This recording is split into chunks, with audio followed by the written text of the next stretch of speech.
కోడిగుడ్లు అమ్ముకునే ఓ చిరు వ్యాపారికి 6 కోట్ల పన్ను నోటీసులు రావడం సంచలనం రేపింది.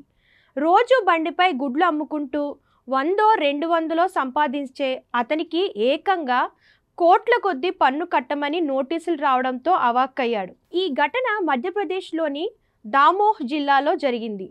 కోడిగుడ్లు అమ్ముకుంటూ చిరు వ్యాపారం చేసే ప్రిన్స్ సుమన్కు ఐటీ అధికారుల నుంచి పన్ను ఎగవేత నోటీసులు అందాయి. 2 ఏళ్లలో 50 కోట్ల వ్యాపారం లావాదేవీలపై జీఎస్టీ ఎగవేసినట్టు, వాటికి సంబంధించిన 6 కోట్లను తక్షణమే చెల్లించాలని నోటీసుల్లో పేర్కొన్నారు. అలాగే 49.24 కోట్ల ఆర్థిక లావాదేవీలకు వివరణ కోరింది.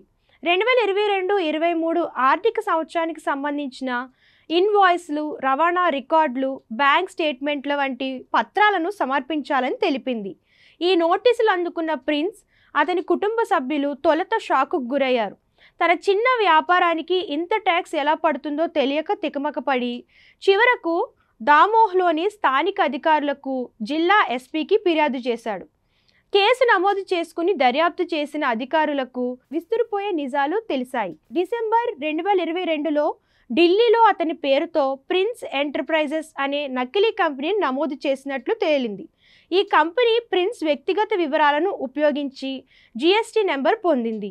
కోట్ల రూపాయల ఆర్థిక లావాదేవీలు నిర్వహించిన తరువాత మూసివేసింది.